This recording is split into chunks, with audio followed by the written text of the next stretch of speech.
aku Dita masih lagi, full makeup. kamu lagi ngapain nih Dita? Lagi di mana? Aku baru aja nyampe, baru banget nyampe balik ke studio habis dari Inkigayo namanya, music broadcasting. Oh gitu, kamu lagi free, jadi Iya, kamu udah ada waktu nih buat aku nih ngobrol-ngobrol sama iya aku. dong, pasti dong. Aku Udah pinjam dimasukin sebentar ya jadwal. Ditanya. Jadi dulu aku ngeliat Dita tuh kayak, aduh nih anak manis sekali, kerjaannya dia balet, dia dulu balerina yang disiplin sekali, tiap hari ada les balet dan les nari apa aja sih waktu itu kamu di Balet, macam-macam ya, kan gak? Balet tuh ballroom. ballroom, Waktu itu sempet juga kan aku sempet kayak nari Bali juga gitu kan. nari Bali juga. Iyalah, kamu pasti harus nari Bali tuh wajib kan kalau keluarga kamu. Iya, iya. Jadi teman-teman, ini anak memang dari SD adalah anak yang lesnya tuh berjibun. Mungkin kalau kamu lesnya satu atau dua, kalau kalau Dita tuh dari Senin sampai Sabtu atau sampai Minggu masih ada lesnya. Jadi aku justru yang di umur 20 berapa ya waktu itu, aku umurnya 22, 23, aku baru mulai belajar nari Jawa. Aku Mm-mm. merasa ciut dan minder sama Enggak yang namanya Dita lah. ini. Karena dia dari kecil dia udah disiplin nari dan segala macam. Jadi kayak menari itu udah sesuatu yang di luar kepalanya dia. Nah, terus sekarang yang aku nggak nyangka adalah Dita itu sekarang sukses. Sempat yang pas beberapa tahun lalu kita ketemu di New York, Dita itu lagi ini ya, lagi boleh cerita nggak sih Kuliah. sedikit waktu itu kamu di New York tuh ngapain? Apa aja Yes. pengalamannya dan apa hubungannya dan sekarang kan kamu sekarang di Korea itu kan berubah banget tuh. Boleh nggak ceritain sedikit mungkin buat mereka-mereka yang belum tahu perjalanan karir kamu selama ini tuh kayak gimana sih, Dit? Jadi kapan ya itu aku mulai, aku kayaknya aku pengen ini, kayaknya aku pengen, sebenarnya aku, karena aku emang suka dance kan dari dulu, Ya. nggak kepikiran kayak Dulu memang cita-citanya itu, Dit. Mungkin boleh diceritain dulu tuh. Awalnya dulunya kamu maunya cita-cita ya, kemana tuh, Dit? Ya. mulai kepikiran kayak wah kayaknya I have to do this for the rest of my life gitu kan. Itu Aha. mungkin kira-kira SMA, karena SMA kan habis SMA SMA. kan harus kuliah kan, jadi kan aku harus decide gitu aku maunya apa gitu kan. Jadi Mau SMA kuliah itu apa? aku mulai mikir kayak kayaknya kayaknya dance, bukan bukan cuma dance sih tapi kayak apa ya, performing gitu loh, performing in general. Tau Oke. kayak setiap aku perform tuh aku kayak ada adrenaline rush gitu kan ya, tapi yang aku seneng banget gitu loh, yang kayak nggak bisa Ya. diganti nama apapun. Jadi kayak kalau abis turun panggung tuh kayak rasanya tuh kayak the best feeling ever Iya, gitu iya. kan. Jadi kayak wah Kayak kayaknya natural high gitu. mm, mm, mm, mm. kayaknya kayak I want to do this for the rest of my life gitu, kayak kayak for my career lah paling nggak gitu. Itu SMA. Terus, Tapi dari SD aku emang udah suka kayak balet gitu-gitu kan, ikut, dan aku yang minta gitu loh sama mama, kayak kayak aku yang minta sama mama sama Aji sama orang tua aku gitu kayak boleh nggak les ini, boleh nggak les ini gitu gitu kan. ya. Terus SMP aku baru kayak into K-pop tuh SMP, karena ada Oke. yang namanya cover dance gitu-gitu kan. Heeh, Dulu heeh. lagi Kamu hits dulu banget lah pertama kali suka pokoknya. K-pop apa? 21, nama 21, grupnya oke. 21. Jadi aku cover 21 sama teman-teman aku. Terus ikut-ikut lomba gini-gini kan. Terus aku mulai to get the taste of kayak ini, kalau kalau aku K-pop kayak gini nih feelingnya gitu kan, karena lagunya segala macam gitu kan, kostum-kostumnya juga. Terus habis itu kayak oh asik juga ya udah. Aku udah di SMP itu aku kayak oke, I'm into K-pop lah. Udah sampai Oke. situ. Tapi kayak aku nggak pernah kepikiran aku kayak tujuanku adalah K-pop idol gitu. Aku nggak pernah sebenarnya. Oke. Cuma Terus. SMA gitu-gitu aku kayak performing, aku pengen perform lah pokoknya intinya. Jadi kayak aku, tapi kan gimana ya, untuk keluarga juga mungkin kayak performing for your kerjaan gitu, kayak jadi performer mungkin itu kerjaan, oke itu bukan cuma sampingan Tadinya atau hobi yang gitu ya. you know. Bisa jadi kayak gitu kan Hmm. mikirnya, tapi kayak ya aku, mereka juga tahu betapa enjoynya aku kalau aku perform segala macam. Jadi aku kayak oke, aku harus ngomong nih. Aku ini kan, ini this is my life gitu kan, jadi kayak oke, aku harus ngomong kayak this is what I want and I can take responsibility gitu loh. Kayak aku mau take responsibility untuk apa ya, untuk to have this gitu loh, untuk jadi apa, performer gitu. Jadi bener-bener aku ngobrol sama orang tua akhirnya. Dan nggak cuma itu juga, kayak aku nyari-nyari lah pokoknya gimana caranya biar bisa dapat beasiswa lah, apalah pokoknya gimana caranya biar pokoknya lancar lah jalannya biar dibolehin gitu kan. jadi jadi Jadi sempat untungnya ke arah Broadway dulu, apa gimana tuh jadinya? gimana. Jadi sempat mengarahkan fokus ke Broadway dulu, apa gimana tuh? To be a performer gitu. To be a performer waktu itu aku daftarnya juga nggak cuma sekolah Broadway kok, jadi kayak karena aku base-nya dance kan. Jadi aku daftarnya di sekolah di AMDA itu, dia musical school tapi ada jurusan dance gitu. Jadi dance theater namanya. Jadi aku Jadi milih kamu ke itu. AMDA dulu. AMDA Aku jurusan beberapa dance. ada beberapa sekolah tapi yang emang aku yang paling pengen AMDA kan. Jadi waktu itu keterima aku langsung. Jadi AMDA tuh berapa tahun lo kemarin tuh waktu itu? 2 tahun. Konservatori program memang 2 tahun. Jadi lulus Konservatif konservatori. program. Mungkin teman-teman yang belum tahu AMDA tuh apa sih, belum familiar kalau di dunia di Amerika sih AMDA tuh kayak udah paling prestigious ya. Kamu kalau lulus dari AMDA tuh biasanya udah langsung pasti bisa kepake di industri di Broadway maupun di industri Banyak film pun gitu ya. Dan itu kamu banyak wajib yang dapat film Broadway acting gitu-gitu sama film. nyanyi juga ya. Dapat Dapat sih, tapi kan? walaupun kan karena dia musical school, jadi walaupun aku jurusannya dance, tetap Mm-mm. dikasih kayak acting class, musical theater class atau singing class gitu-gitu tetap dikasih. Walaupun kita dance majors gitu. Asik juga sih, bisa bisa nyicip-nyicip gitu kan, kayak acting kayak gini gitu. Nyanyi kayak gini kan aku juga tadinya nggak bisa. Belum pernah kan aku kelas acting atau kelas apa gitu, kayak wah gini ya rasanya acting. Terus kamu boleh cerita sedikit nggak pas di New York tuh kayak gimana sih persaingannya sama yang lain? Teman-temannya tuh gampang nggak sih nyari teman-teman atau lumayan kayak bersaing banget sampai jadi susah cari teman apa gimana? Nyari teman, aku sebenarnya aku kan bukan tipe yang apa ya, kayak mulai ngomong duluan gitu gitu kan, bukan tipe seperti itu ya. Jadi waktu pertama kali di New York juga aku kayak udah gak kenal siapa-siapa aku kayak, tapi kan aku nggak mungkin juga aku hidup sendirian terus kan. Jadi waktu itu juga makanya em, aku bilang daripada nyari apartemen atau apa mendingan di dorm, karena kalau di dorm kan pasti ada teman-teman tuh yang dari kelas gitu kan, jadi bisa bisa main bareng-bareng gitu kan. Kayak berangkat bareng gitu. Ya dari kayak gitu-gitu aja sih untuk nyari temennya. Tapi kalau persaingan ini nih yang persaingan setelah aku lulus kan udah mulai audisi tuh, Mm-mm.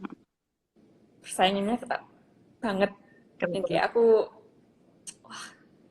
dari semua role di dunia ini kok aku nggak ada yang dapet ya gitu.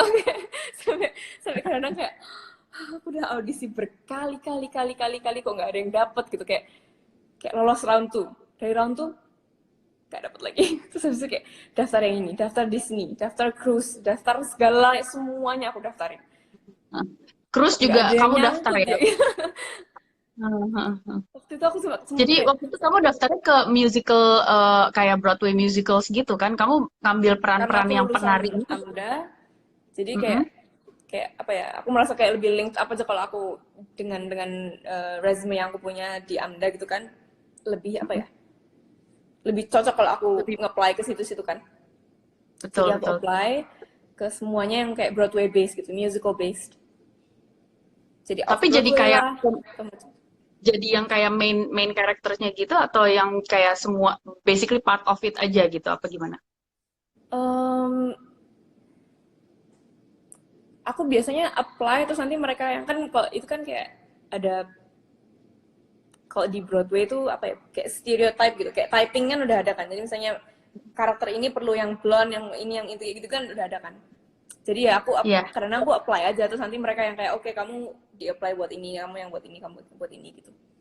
Em, Tapi kalau untuk di musical kok, walaupun aku lulusan sekolah musical gitu kan, temen-temenku juga kayak semua, aku udah mikir temen-temenku juga ya dance keren-keren semuanya, kok juga kayak iya. ada ya, walaupun banyak juga yang udah masuk ya, tapi kayak banyak juga ya yang nggak dapet gitu. Padahal bagus-bagus gitu ya. Jadi aku juga kayak nggak gampang emang. Emang Oke. di dunia Terus ini emang.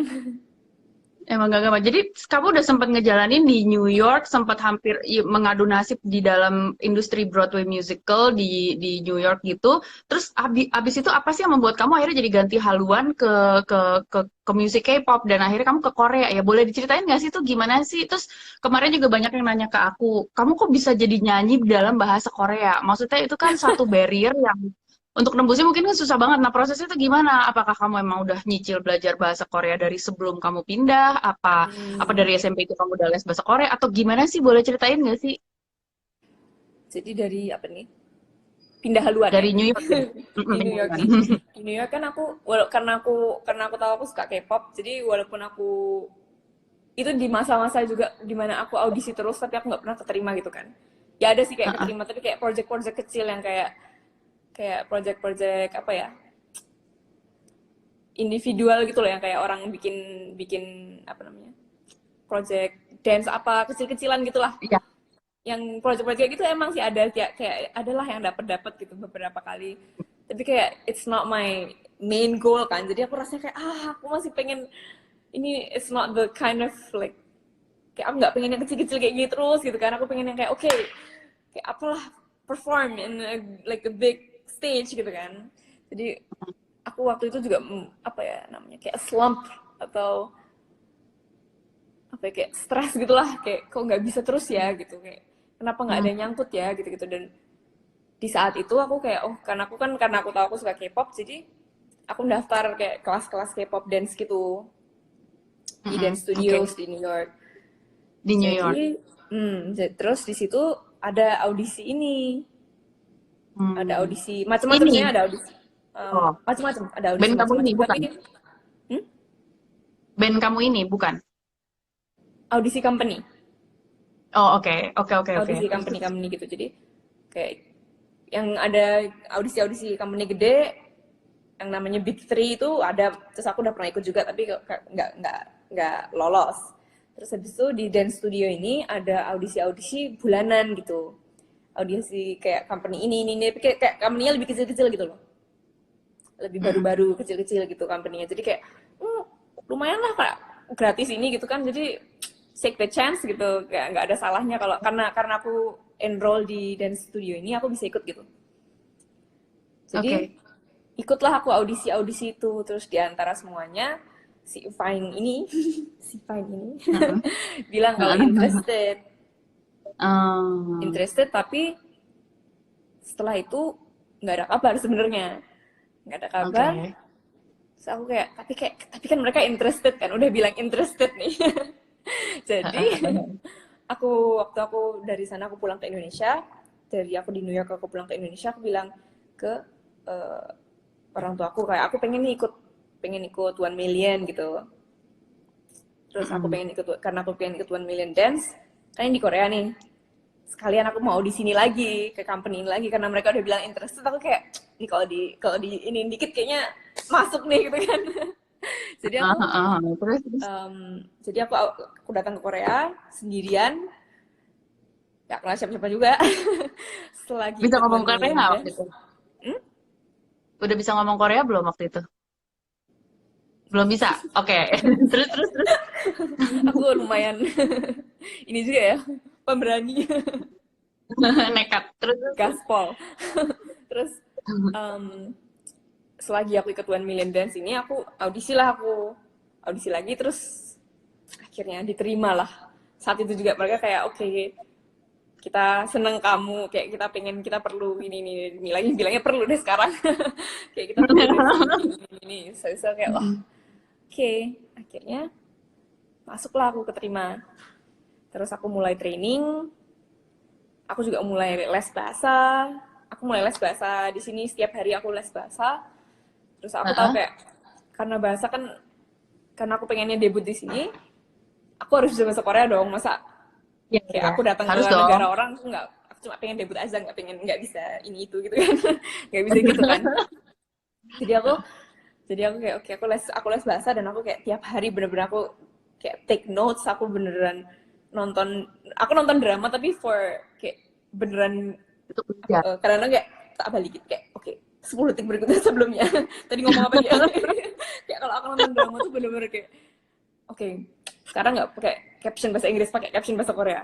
So, oke, sekarang nggak pakai Hmm. caption. Jadi beneran buat belajar gitu. Jadi tapi Ada pertanyaan yang sebenarnya menarik nih. Kita kan dari fans-fans di Indonesia kan ngelihatnya dari luar kan. Maksudnya kita nggak hmm, tahu gimana sih beratnya secara buat mental ya, buat psikologis seorang personil yang menjalani disiplin trainee sampai akhirnya punya debut gitu di industri Korea. Industri Korea itu kan baik K-pop-nya maupun K-dramanya tuh sama-sama disiplin gitu dan itu hmm, menyangkut banyaknya perusahaan yang mungkin investasinya juga sangat besar gitu loh. Jadi kayak pressure dan beban disiplinnya juga besar sekali. Eh, kan kita juga pernah tahu ada beberapa bintang yang mungkin ada yang sampai terpengaruh secara psikologis. Pendapat kamu kayak gimana, Dit? hmm. Kamu sebagai orang yang juga pendatang gitu ya dari Indonesia yang mungkin pasti banyak beradaptasi. eh, ada ketakutan nggak sih? Terus kira-kira bagaimana semangat kamu untuk menghadapi kemungkinan-kemungkinan yang mungkin paling jelek yang bisa dihadapin gitu loh, secara pressure psikologis gitu loh. Kira-kira seberapa siap sih kamu gitu? Menurut aku bener kayak capeknya tuh bener karena kayak, dan yang aku merasakan, aku juga udah ngedance dari dulu. Aku kira aku bakalan capek fisik. Hmm. Ternyata capek mentalnya lebih banyak. Oh gitu. Iya, jadi kayak Lebih dari hati ya. hmm, Gimana dong? tapi apa ya? Aku juga nyadar kayak it's important to have someone to talk to. Dan Oke. aku kayak punya member, karena aku di sini nggak terlalu kenal siapa-siapa kan.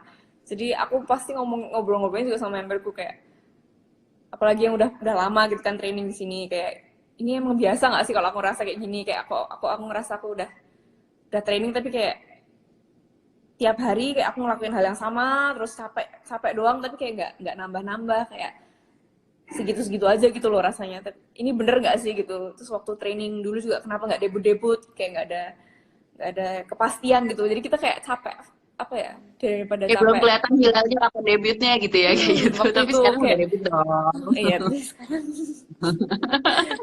bagian capek yang itu udah pas. Oke. Terus Gitu, tapi kira-kira kayak ada nggak sih input-input dari mungkin dari coach apa dari trainernya yang mungkin apa ya sesuatu yang mungkin kamu sempat nggak siap gitu hadapin? Ada nggak sih kayak proses itu? Terus mungkin sekarang kamu udah lebih ngerti gitu gimana hadapinnya? Atau jangan-jangan selama ini karena kamu selama ini nari, kamu emang udah biasa banget dapat input seperti itu gitu loh, input-input yang agak keras atau mungkin yang lebih mm, kan soalnya kamu nari dan perform kan menggunakan banyak fisik kamu kan, jadi orang mungkin mm, ngasih masukan yang mungkin kok jadinya kok fisik doang gitu loh. Pernah nggak sih mm. kerasa kok aduh kok secara personal kok gue kena ya gitu? Apa gimana? Kayak gimana? Ada cerita nggak Dit kayak gitu? Em, untuk dance, karena kalau untuk nyanyinya aku emang emang aku kadang-kadang aku minta dikasih input, karena aku kan emang emang bukan base-nya kan nggak nyanyi. Baru, Jadi baru belajar apalagi ini bahasa ya. Korea lagi gitu kan. Jadi waktu kemarin persiapan apa namanya recording segala macam juga aku kayak sampai sama teman-teman Korea aku kayak, ini udah bener belum? Tapi ini jelas nggak? Ini udah kayak orang Korea belum kalau aku ngomong kayak gini? Jadi kalau untuk nyanyi aku Tapi emang sebelum kamu lanjutin, aku boleh nggak? Sorry, aku potong dikit. Teman-teman, I have to say, kemarin pas aku lihat video klip kamu yang debut itu, kan kamu hmm, nyanyi ada berapa verse tuh bagiannya kamu doang solo. ya. Aku terus terang mikir di situ suara kamu bagus sekali. Maksud aku, I don't want to compare karena aku Iya, paling menghindari mengcompare satu perempuan dengan perempuan yang lain. Tapi to be iya. honest, personally aku merasa suara kamu Dita itu termasuk yang paling bagus di situ dan aku bangga banget. Maksudnya Ah, sebagai seorang penari ya yang bukan penyanyi gitu, yang baru mulai, tapi kok suaranya paling bagus dia. Kalau aku menurut aku loh ya, aku nggak tahu kalau menurut orang lain. Cuma kalau menurut aku, thank waduh, you. oh bagus banget suaranya. Aku sampai terharu. Maksud aku yang wah ini ada Tetesan katanya air ada mata. artis ada Kak Jerome katanya ikut komen. Waduh, Kak Jerome jangan-jangan fansnya ini juga nih, girl band K-pop Korea. Eh, kok gitu sih kamu jadi suaranya bagus banget gitu, Dit? Menurut aku kamu keren banget loh suara kamu. Oh Maksudnya, iya. wow, Ah, super kamu. Maksudnya teman kamu kan emang ada yang jago solo yang suaranya iya. tinggi-tinggi tuh. Itu Tapi dapat kalau bagian itu. kamu tapi artikulasi suara kamu tuh menurut aku asik banget karakternya dan aku tuh Iya. cukup Indonesia direpresentasikan, diwakilkan oleh satu keluarga. Karena Aku udah sebenarnya kamu juga nggak dance ngerti udah aku bakalan dapet keren. apa ya. Tapi suaranya juga paling keren banget. Aku tuh kayak, oh bagus sekali. Waktunya dunia melihat anak Indonesia, anak Oh, ini membanggakan. Gimana tuh? Menurut kamu gimana? Aku bilang sih kamu paling bagus suaranya. Well, how do you feel about your own voice? Setelah akhirnya kamu nyoba jadi penyanyi ya? iya, nyoba jadi penyanyi. Oh, aku, karena ya itu karena aku selama ini aku nggak pernah merasa aku penyanyi sebenarnya. Waktu aku masuk pun juga aku masuk lewat dance kan. Kayak aku masuknya kayak mereka perlu dance waktu itu, orang yang bisa dance gitu kan. Jadi aku masuknya waktu itu cuma audisinya dance doang. Jadi juga mereka juga nggak ngerti aku bisa, aku juga waktu itu nggak ngerti aku punya apa ya, paling nggak aku bisa lah nyanyi lah gitu kan, paling nggak dikit-dikit gitu kan. Jadi aku ikut di sini kan juga pasti kan dapat kelas-kelas tiap hari gitu kan, kelas nyanyi juga ada gitu-gitu.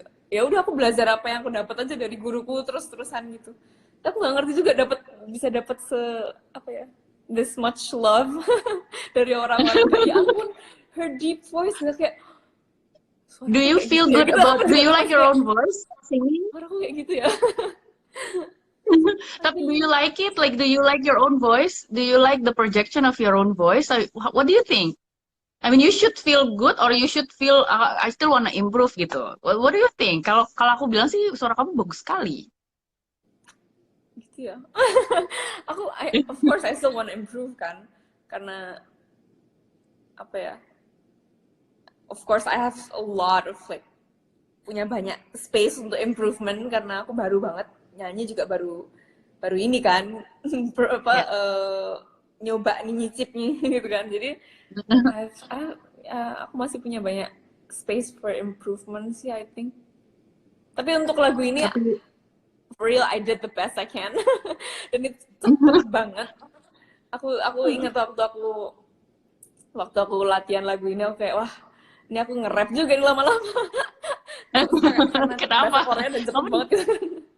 oh iya sih, soalnya itunya udah bahasa Korea tuh habis itu ngomongnya cepet banget gitu ya. Mm-mm. Part yang itu emang lumayan kayak dadadadadadadad, cepet banget gitu. Iya. Bagian verse itu. Dit, ada yang nanya nih, apa benar Dit kalau katanya di Korea itu agak-agak ada problem rasisme? Aku tahu ini pertanyaan yang agak sulit gitu loh. Kalau emang iya, terus masa gue mau cerita gitu kan maksud gue. Tapi ini pasti banyak yang penasaran. Emang iya nggak sih gitu loh? Seberapa kita dibedain nggak sih sebagai orang yang bukan orang Korea untuk bisa kerja di situ gitu loh? Seberapa besar kamu harus memaklumi perbedaan itu apa gimana? Sejauh ini sih karena aku di sini, di company ini aku belum pernah merasakan hal itu sebenarnya ya, sejujurnya. Kamu nggak ngerasa dibedakan sama sekali?